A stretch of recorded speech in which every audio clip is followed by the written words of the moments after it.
Kaya nakikita mo na dito na kung merong ginawang kasalanan dito sa nakalista na mga jurisdiction ng ICC, ang magbibista niyan ay ang korte doon sa bayan na yon, hindi ang International Criminal Court in The Hague.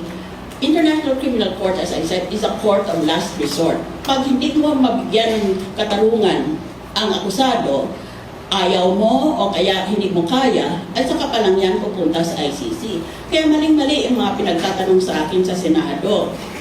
Kasi hindi sila marunong magbasa. Akala ko that literacy is not even a requirement of the Philippine Constitution because we all presume with free elementary and high school education in our Constitution that everybody is literate. That's why we don't even demand that a voter must be literate.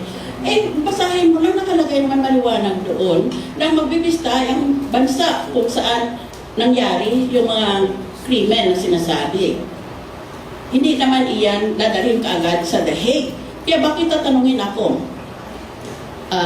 Aren't you concerned that ordinary Filipino soldiers and policemen will be brought to trial in The Hague, in the International Criminal Court?